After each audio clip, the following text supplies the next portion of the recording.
day yéeg ci ay kii nu mu tuddati ay immeuble di raax ay comme ça yooyu noonu léegi mu am benn jour muy liggéey léegi bi muy liggéey xam nga dañu leen ñu monter affaire yoo xam ne boo waree daanu da ngay sëbe léegi moom doon na daan mais àgg suuf mais weñ moo jàpp ci affaire yi bañ opéré ko nag. ah déet comprendre ma de maa ngi amoon ku ma doon bloqué YouTube te damaa juum sax dindi naa ko nga ne lu xew yaag sa copain bi daf la waroon ñaan si. waaw ba indi premier cadeau ba pare. waaw léegi bi mu indee premier cadeau ba pare moom nag maçon la day yëg ba ci kaw ay immeuble. waaw léegi nag mais buy daanu du laal suuf mais bi muy daanu naka la kii bi xam naa da doon wëndeelu léegi affaire yi daal la weñ yi laal bañ opéré ko falaamoon na ma ko sax. anamu ak intelligent falaam boo ko viwee day dem yow ko sa yaa koy mën a gis. xaw ma ko woon sax ak intelligente comme ça bu ma ko nee anamu mu ne ma flamme la woon du kii ok. barki yàlla billahi sama xarit beeg nekkul ko doon mu wax ni nii dëgg la moom ban naa ko. ok billahi affaire bi nag man damaa jaaxal nag opéré na affaire yi. waaw moom lan moo ko dal nga ne ba mu wëndeeloo ci air bi noonu ba atterrir lan moo atterrir noonu. nee na weñ yi daal nee na daal ay weñ daal moo xoos ñu opéré nak bi ak affaire bi daal loolu daal la ma wax. waaw weñ yi waaw doo wax ji lu xew lan moo tax ñu opéré ko. comme ça affaire bi weñ yi moo bënn kii bi. lan. moo laal ak nakk bi ak laalaale affaire am bi ablaay bi. waaw ñu opéré tamit ablaay bi tamit opéré ko ñaari yoon. yow comme gis nga photo te ñun gisuñu photo. ah. maa la gën a gaaw billaay Mariam damaa gaaw ci bloqué de man ay mbirum lacc ba bloqué la yow waxuma loolu de ba nga ko gisee affaire yi naka la ko xoosee comme yaa gis photo bi. comme genre bët la ko def xam nga da koo opéré après bi ñu ko opéré ba pare mu vidéo ko ñu lëmas affaire bi ak nakk bi tamit ñu am lu ñu tax su nakk bi an ma koy yónnee te man damaa war a takk man mënoo ma jaaxal. ah nee na ñëwoon na fi non bii ñëwu fi woon de. waa ji moo ñëwoon di mitoo waa ji moo ñëwoon di mitoo da ngeen a fàtte keneen ki moo fi ñëwoon di mitoo di da ngeen a fàtte ku ñëwoon di mitoo fenkat boobu noonu. man mosuma fee ñëw may. non dañoo kaa bi la ñuy wax ñëwoon na fi non du même personne de bu leen jaawale sax mbelloo moo ñëwoon te da doon duul ah kay. non man duuluma de. mu ngi noonu taxi bi ak nan maçon bi ne. moom dulkat la bloqué daa ko waa ma chérie. man daal li ma si jaaxal takk gi man damaa war a. waa moom wér na wala wérul. non wérugul moom affaire yi moom wérul ndax affaire bi yàggul. waaw mais ma chérie comme affaire bi yàggul bàyyi ko ba mu tane ngeen xool ba xam affaire yi baax naam baaxul kii leen da ngeen jàpp date ba pare. jàppoon nañ date kay. waaw mais kii leen pousse leen date bi ma chérie. ah xanaa loolu. ah déedéet bul annuler mariage bi mais mun nga pousse date bi parce que wóorul de. daa wóor doo bàyyi ba mu leer ko ne awra baa ngi taxaw bay fonctionner mu yénam. waaw kon baax na man aw ma woon sax ku ma ci xelal parce que man mënuma woon dem sama yaay di ko wax soit quelque alpha mu naan ay réglé nag ñoom seen xam nga maire yi mooy loolu.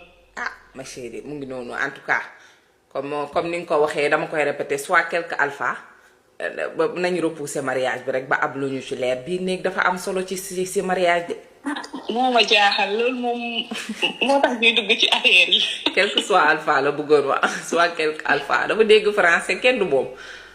ma chérie non da nga juum affaire bee la choqué nag lii dafa choquant dama choqué moom billaay. loolu la nag moo tax gis nga ma chérie repousser mariage bi c'est mieux boo demee ba nga gis ne wax dëgg yàlla lii.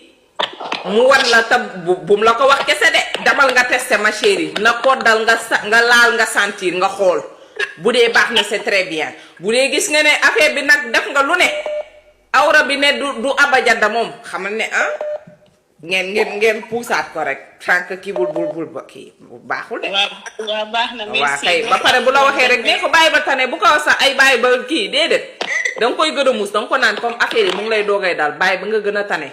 boo gënee tane ñu doogay sëy nga ne ko mënuñoo sëy def suñu mariage ci nii état bi nga nekkee nii aussi bu la nee déedéet bàyyi rek ñu sëy nga ne ko déedéet bàyyi rek yow tamit bàyyi dëgër bopp bàyyi ba nga tane bis boo tanee ba ñu dindil la bande bi ba docteur yi man ak yow ñu ànd ba docteur yi ne la carrément sa awra bi mu ngi fonctionner waat normal que sa wér-gu-yaram ça va nekk nga en état dugg ci mariage bi boobaa ñu doogay def nga ne ko loolu kiiwul yow tamit man dama lay xaar loolu du problème. d'accord nga ne ko jox xas nga ba joxe can bi ñëpp xam nañ ne yaa may takk duma la trahir yow tam sama ngor mayuma loolu mais yow tamit loolu li nga koy wax noonu bu dee am na xel dëgg xam na ne wax dëgg yàlla li nga ko wax c'est logique. dëgg la. mu ngi noonu. mais merci boo ci amatoo dañ lay kër yi. et luy loolu heureusement ba j'existe luy loolu xarit. merci. allez bisous moom ci kër. nag xam nga moom maçon la. day yéeg ci ay kii nu mu tuddati ay immeuble di raax. ay comme ça yooyu noonu léegi mu am benn jour muy liggéey léegi bi muy liggéey xam nga dañu leen ñu monter affaire yoo xam ne boo waree daanu da ngay sëgg. léegi moom doon na daan mais àgg suuf mais weñ moo jàpp ci affaire yi bañ opéré ko nag. ah déet comprendre ma de maa ngi amoon ku ma doon bloqué YouTube te damaa juum sax dindi naa ko nga ne lu xew yaag sa copain bi daf la waroon ñaan si. waaw ba indi premier cadeau ba pare. waaw léegi bi mu indee premier cadeau ba pare moom nag maçon la day yéeg ba ci kaw ay immeuble. waaw léegi nag mais buy daanu du laal suuf mais bi muy daanu naka la kii bi xam naa da doon wëndeelu léegi affaire yi daal la weñ ñi laal bañ opéré ko falaamoon na ma ko sax. anam ak intelligent falaam boo ko viwee day dem yow ko sa yaa koy mën a gis. xaw ma ko woon sax ak intelligente comme ça bu ma ko nee anam mu ne ma flamme la woon du kii ok. barki yàlla billaahi sama xarit beek nekkul ko doon mu wax ñu nii dëgg la moom ban naa ko.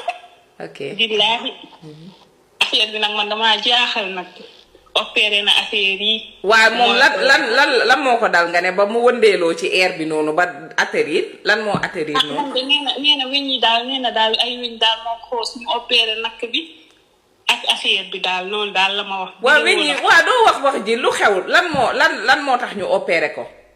comme ça affaire bi weñ yi moo bënn kii bi. lan. moo laal ak nakk bi ak laalaale affaire am bi ablaay bi. waaw ñu opéré tamit ablaay bi tamit opéré ko ñaari yoon. yow comme gis nga photo te ñun gisuñu photo. ah. maa la gën a gaaw billaay Mariam damaa gaaw ci bloqué de man ay mbirum lacc ba bloqué la yow waxuma loolu de ba nga ko gisee affaire yi naka la ko xoosee comme yaa gis photo bi. comme genre bët la ko def xam nga da koo opéré après bi ñu ko opéré ba pare mu vidéo ko ñu lëmas affaire bi ak nakk bi tamit ñu am lu ñu taf si nakk bi am ma koy yónnee te man damaa war a takk man looloo ma jaaxal. ah nee na ñëwoon na fi non bii ñëwu fi woon de. waa ji moo ñëwoon di mitoo waa ji moo ñëwoon di mitoo da ngeen a fàtte keneen ki moo fi ñëwoon di mitoo di da ngeen a fàtte ku ñëwoon di mitoo fenkat boobu noonu. man mosuma fee ñëw may. non dañoo kaa bi la ñuy wax ñëwoon na fi non du même personne de bu leen jaawale sax mbelloo moo ñëwoon te da doon duul. ah kay non man duuluma de. mu ngi noonu taxi bi ak nan maçon bi ne.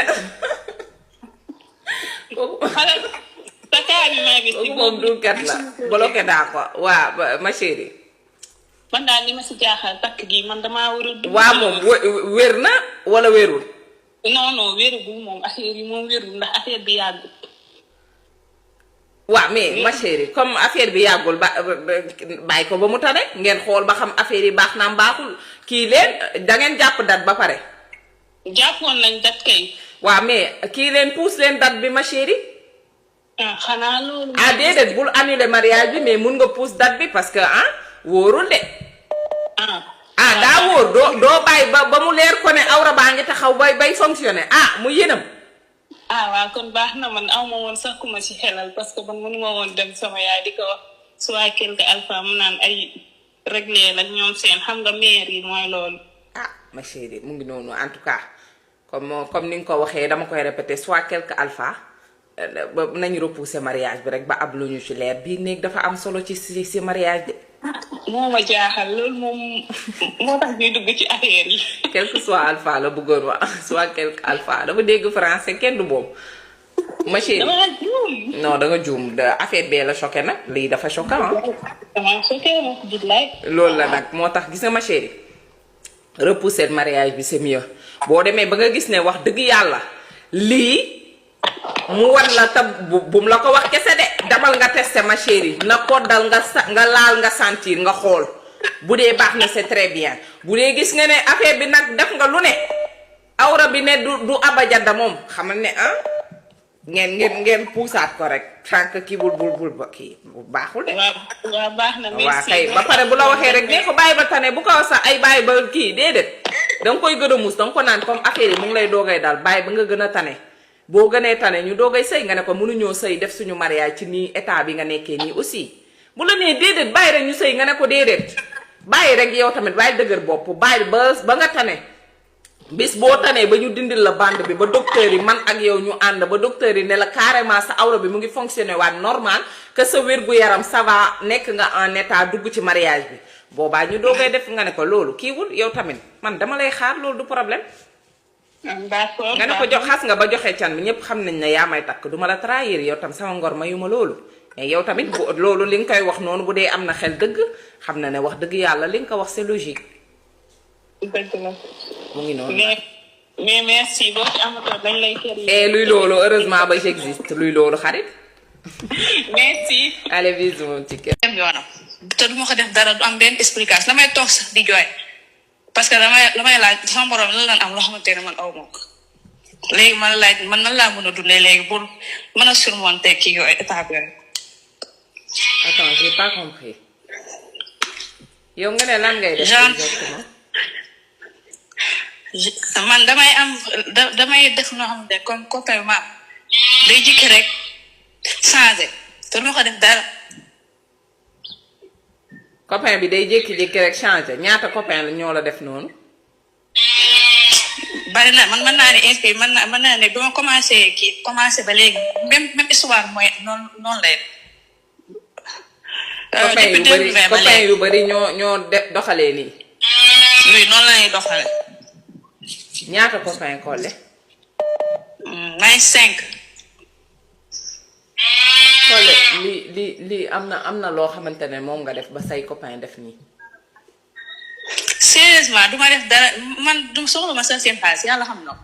ñoom ñëpp kenn mësula see wax dalaa bëgg a tëddee wala des trucs comme ça. waaw si. kan moo la ko ci proposé ñoom ñëpp. non première bi moom non mais ci def yëpp ay affaire kii la ni wax. ay affaire yooyu. waaw voilà. te boo leen waxee déedéet. du ma waxee déedéet nekk yooyu affaire yëpp si àll même duñ commencé si moment boobu de mais day nekk ba si àgg rek ñu changé. ma chérie dama comprendre. oui ma chérie góor ñooñu ñëwuñu pour sérieux loolu du benn rab. góor ñooñu ñëwuñu pour sérieux ñooñu taat moo leen andi ci yow loolu leen andi ci yow joxoo leen ko ñu wokk seen doq dem xooli sa morom du benn rab. nga ne ci 5 yooyu kenn kese moo la proposé wul affaire taat. mais kooku boo jeexee ba ci biir am na lu tax mu dem. bul déglu ñooñu nga xam ne merci Kaby moom ci kii ñooñu nga xam ne bu ñu amul explication rek dañ daan rab la bu leen déglu yooyu c'est tout à fait naturel. da ngay gis koo xamante ne sax day nekk naan waa man de góor yi wax dëgg yàlla xaw ma lan moo leen dal man je sais pas damaa mel ni ku ñu mujj déedéet. c'est parce que góor yooyu ñëwuñu pour sérieux loolu il faut ngeen def ko seen xel bàyyi leen lu ñu wax ngeen ne rab la après da ngeen di dem sëriñ ngeen dugg ko ñii duulkat yee ëpp ñu mën dem di lekk seen xaalis di leen jox ay saafara yoo xam ne merci Kaby yi dañuy gonfleel seen biir yi ngeen di takk di def lu ne fekk dara dalu la boo seetloo sax ya ngay takk ya ngay def yëpp dafa gën a pire dangay mel ni góor ñi dañ lay mujj di daw en plus day gën a pire avant te dépensé nga ci àdduna ak la ca biir dara dalu la du rab ma chérie. c'est tout à fait naturel man kay du ma dem ci sëriñ mais damay toog su ma wéetee rek damay jooy parce que damay xalaat man tax sama borom bi di am nekk si bànne man mun ma waaw bu ma ko amee 2 jours bu alligé du ma lool day xëy rek dem yow bëri nga rongañ de. non sérieux ba léegi man damay ragal sax léegi dugg si ay affaire yooyu rek parce que dama naan même chose mooy amaat rek. kon nag mu ngi noonu ma chérie man de je pense pas que ne rab la peut-être mais je ne pense pas je pense que juste yow tu as quel âge? Si septembre bi lay am 24 ans. 24 ans en septembre. dama goo fenn ma chérie jëlal sa temps te seetal bu baax góor yi ngay tànn yow góor yi ngay tànn góor yu la neex la wala c'est comment? genre man damay nit koo xamante ne damay gaaw kii nii dama bëgg nit. dangay gaaw a nopp. waaw loolu moo lay sonal nag ma chérie dangay gaaw a nobaate boobu di gaaw a nobaate boobu moo la nar a rey ba nga dee di nga jooy ba taw deret ma chérie pour góor ñi nii rek jigéen boo xamante ne dangay nob góor pareel pareel pour relation bi nga yenu ko di daw ak moom yow looloo la jàpp fu mu ne nii gaaw a nopp mbirum lacc góor ñëw rek nga gaaw koo nopp seetal góor goo xamante ne peut-être danga ne du sa saay xam nga yenn saay yow jigéen dangay toog ba lambal sa bopp te doo ko yëg cela veut dire am na jigéen ñoo xam ne dañuy bëgg genre comme yow nga ne man gentleman laa bëgg góor goo xam ne dafa coofee góor goo xam ne dafa rafet góor goo xam ne physiquement parfait yow dangay chercher genre góor ñooñu mais genre góor ñooñu ñoo cherché wu jigéen ñu mel ni yow problème bi lii la moo tax di nga lamb ba lambaatoo xarit yeesaay li nga bëgg yàlla du la ko may yow dangay bëgg dara waaye dara boobu moo la dul bëgg te ngaa xoolee leneen du la bëggul gënul ci yow balaa nga fi màgget war na yàlla yeesaay dangay bëgg genre góor ñooñu mais genre góor ñooñu ñoo la dul bëgg en fait yow dangay daw envers ñoom mais ñoom soxlawuñu la ñoom ñeneen dañu bëgg vie bi moo demee noonu dangay bëgg nit ki bëgg keneen noonu la affaire yi demee xoolil keneen ma chérie xoolil beneen côté bi yow côté bi nga bëgg ñoom bëgguñu la ñoom dañuy ñëw pour tëddee la lañ bëgg yow nga ne doo leen ko yombaleel yow amour loogu indo ngay bëgg a dund ñu ne la ñoom amuñu temps boobu parce que yow doo seen saay ñoom sa saay lañ mais yow doo seen saay c'est triste mais c'est comme ça nañ waxante dëgg c'est comme ça nit nag lambal na boppam ci erreur yi nit toog na ba am 50 ans mu doogay commencé naan day ut fu mu ne nii temps bi mu ngi dem amul jëkkër amul doom xaaral mu gaawantu dugg ci sëy parce que ba mu tollee ci jaayu ba mu tollee ci ndawam nekk ci digg ndawam ëllëg mu xool góor goo xamante ne bëgg na ko mën na ko yor góor gu responsable kilifa ci jikko parce que kilifa du ci yor xaalis ci jikko la wala daraja déedéet jikko la yow nga war a xool kooku ne kii de bëgg na ma ñu responsable di la doxaan peut-être dafa ñaaw peut-être voilà am na loo xamante ne je sais pas mais nga ne déedéet physiquement moom non kii kay la kii ma war a tëdd ak moom rek déedéet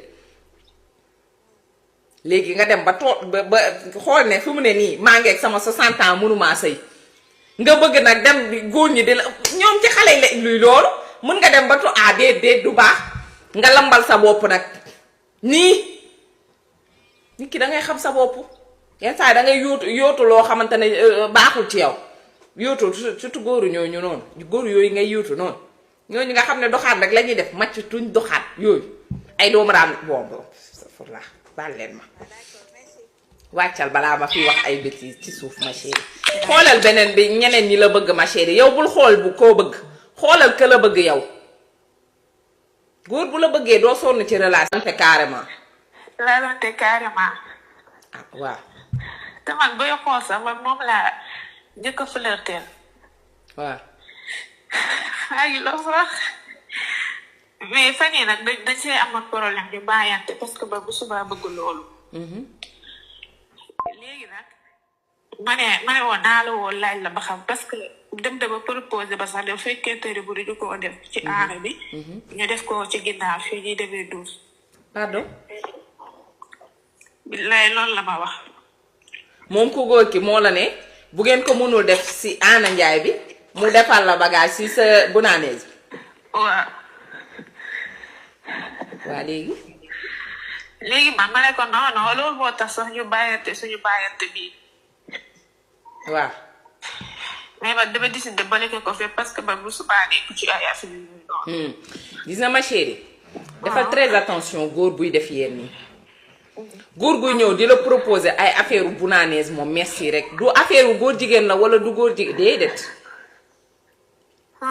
du affaire góor jigéen la wala du góor jigéen ma chérie non bàyyi leen góor du non góoru góor jigéen du bëgg taatu naka bu naaneesu jigéen góor jigéen bu naaneesu góor lay wër du wër bu naaneesu jigéen arrêté leen yooyu yéen tamit bon je pense après je sais pas xaw ma nu ñuy dundee copain boo xamante ne daf la wax ne dalay takk wala waxul affaire takk. non mosul wax ay affaire takk def ay formation après dina ba takk. musul wax affaire takk ba pare mu bëgg a yàq sa bu naanees gi ma chérie foo toog di fa bàyyi ay day. moo tax moom mosuma ndaw gi def ak loolu ndax moom à chaque fois dafay menacé naan dama lay bàyyi ba bu jigi man maa ko bàyyi bloqué ko fi mais day def le tout pour di ma woo mais heure bu ma woowee ci yeneen numéro rek dama koy bloqué parce que man wax fa dëgg yàlla bëgguma def yoo xamante ne neexul yàlla ci alors que koo xamante ne waxuma la neexul yàlla sax ñaar yépp neexul yàlla rawatina ginnaaw boobu noonu booboo gën a neexadi yàlla sax que lépp loo gis bu naanees boobu moo gën a neexadi yàlla sax loo gis ma chérie bañal ba ut ku la bañ la s'il te plaît bul accepter lii daa nar a yàq sa taat yi ba mu yàqu yaxet dala naan gardeel sa ndaw yooyu la góor ñi di defan gardeel sa ndaw après man bu ma nuñ koy waxatee bu ñu demee ba de toute façon ca pandaw gi man maa lay takk yenn saay sa góor di jëw pour jël sa ndaw nga ne ko déedéet damay garder sama bopp pour xaar ba naka lële jot sama xew jot mu ne la déedéet de toute façon man maa lay takk su ma jëlee sa ndaw amul problème bu jëlee sa ndaw yow dootoo ko defati bàyyil s'il te plaît ma chérie bul ko jox nii kanam bi nii ginnaaw gi kii fu mu tëddee lay wër bu fekkee xuuj na ba ay limoom di direeku di ko topp na dem mu lële na le comment le dire na dem fay ji ñiy jaay seen bopp mu dem fay mu tëddee leen yow bu fekkee dalaa bëgg a takk na la denc ba takk gi jot amul leneen dégg nga dama jaaxle ndax waa ji kat def nañ 3 ans dama sacrifier lépp yi bon mais à chaque fois dafay dem ba damay menacé sax daal pour ba dem ci des jigéen mais man dama naan ko demal parce que man ñaata ma fay def dama ne ko carrément dama la jox sama bopp mooy que ma leen jox fi nga xamante ne dama fay demee 12 nga may yàgg te yéen góor ñi kenn xamul leen man nga xëy wóor ba dem feneen ma chérie defal liñ la wax dégg nga waaw d'accord merci ma kay ma wax naa la woo pour conseiller merci beaucoup très bien ma chérie mais bëgg na ah maa la raw moom ci kër dama gaaw weeru baraxlu la suñu jëkkër proposé ñu pour ñu def affaire bi à 3. waaw léegi ñu dem ba ci biir man ak sama wujju ñuy sentirante léegi un jour mu bett ñu man ak sama wujju ñuy def affaire bi léegi depuis loolu daf ñu mere sama wujju sax moo ne naa la woo laaj la ba xam loo ñuy conseil parce que depuis wax ku la ñun yow nga ne yow sa borom kër da ngeen doon def plan A ñett yow yaay aawa wala yaay ñaareel. man maay aawa. yow yaay aawa sa jëkkër daf leen a proposé yow aawa yaay ñaareel tante ak moom mu ñetteel leen ngeen nekk ci biir néeg bi di laalante. léegi ci laalante boobu ngeen di laalante yéen ñett ngeen dem ba yàq sa ñaareel tante ngeen xaw a waala ku nekk xaw a am cofeel ci sa morom côté laalante bi je sais pas léegi sa jëkkër ba mu génnee fan la demoon dafa liggéey. moom dafa demoon liggéey. dafa demoon. dafa demoon liggéey. ok dafa demoon liggéey ba mu ñëwee xanaa yéen xamu leen heure bu muy wàcc je sais pas. non jour boobu dafa am lu mu fàtte dafa am contrat bu mu fàtte ci kër gi ñëw doon ko jël si. ah ok warul woon ñëw heure boobu léegi mu ñëw heure boobu noonu ci la leen gisee yow ak sa wujju fu ngeen nekkoon néeg tànta wala sa néeg yow. sama néeg la ñu nekkoon. ngeen def tuunu ne. léegi dañ doon laajte ba xam loo ñuy xelam ndax dañoo mere depuis ñu ñaar ñëpp. waxuma loolu de ma chérie néeg bi foog ñu dugg ci ma chérie bu ñu xañ loolu dañoo bëgg a xam dama dañ kumpa sinon ma tëddee du ma nelaw yow dama ne sa jëkkër lu mu leen fekkee tuunu neen. tuunu neen ñu nekkante si man ak moom man ak sama wujj.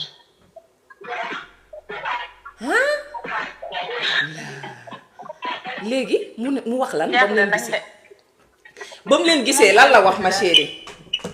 waxuñu dara ku ne deew ak sa gàcce. waxul dara sa jëkkër daa génnaan néeg bi noonu jël la muy jël dem yoonam.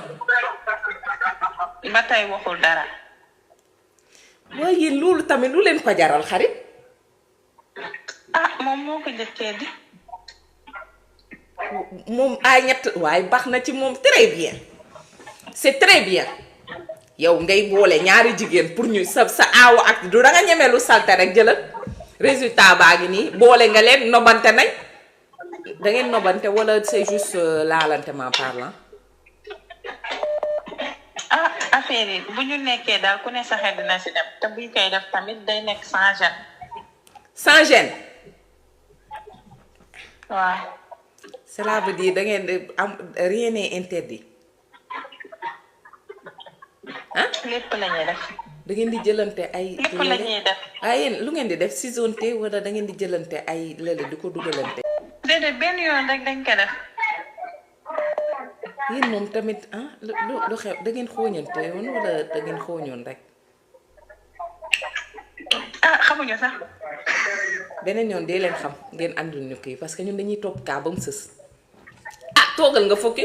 seen jëkkër ba mu leen betteeg léegi kay nga ne ça fait 3 semaines. waaw. 3 semaines mu ngi wax ak yéen wala daa jàpp boppam. 3 semaines moom bëri na di. daa toog jàpp boppam. tëddantewul ak yéen tëddantewul ak kenn ci yéen ñaar. moo tax affaire bi jaaxal ñu deful dara ak ñun. tëddantewul ak yéen mu ngi leen di nuyu wala nuyoo bi tamit da koo téye. mi ngi nuyoo ñun su xëyee dem liggéey. su wàccee ñu jàpp boppam. ah te yéen a ngi togg muy sol gunaanee boobu. daa yàgg moo tax mu jaaxal ñu di. bàyyi leen ko foofu ma chérie de toute façon 3 semaines yàgg na yàggul moom xooñ bu ko reyee dina ñëw di jéem a wax wala mu dem xooli ko feneen moom lii yëpp c'est de sa faute ma chérie yéen defu leen dara c'est très bien fait pour lui. c'est très bien fait pour lui toog leen ngeen focus ma chérie lii mënu leen ci def dara déggoo li ma leen wax yéen bu leen toog sax di tiit sa jëkkër xalaatul juróom-ñaari xelam mayu ko mu dem boole leen ma chérie du leen boole de xalaatu ko ci giiru dundam mu dem boole leen xalaatu ko focusal ngeen toog ngeen sëy ma chérie toog leen lekk leen ba suur naan leen ba màndi bis bu demee ba décider wax ak yéen mu taaj leen tey sante moo gën dégg nga. voilà yéenam yow nga boole ñu man ak man may aawa yaay sama wujju ñaareel tànta nga boole ñu ci benn néeg di defante yooyu yow da nga dof yow xanaa xamoo ne jigéen daf ñaari jigéen nga boole leen ci biir néeg jigéen moo xam fi jigéen du jotee neex-neex man xam naa fu may joxee neex-neex sama moromu jigéen parce que bu ma ko defee man nii xam naa buñ ma laalee fii wala fii dafay neex ci man yow boobu moo gën a gaaw a marché di yëgoo loolu góor ak jigéen nga boole leen wala jigéen ak jigéen bi mooy gën a neex que góor ak jigéen bi yow da nga def laay jigéen rek xam fu jigéen di jotee neex-neex nga ne yow yaay boole sa ñaari jabar di jaay caga nga ne góor gu caga nga dootoo ko defati sa ñaari jabar yaa ngi nii nobante nañ de te jeexul de nii yow da nga neex yow jeexul ñoom ñaar dinañ gisante waat ci pet laalante waat lu am jom yow da nga neex yow ñii pareeguñu sax leer na ma j'espère que yaa ngi toog fii saa yoo génnee defal sa xel ne saa yoo génnee les souris dansent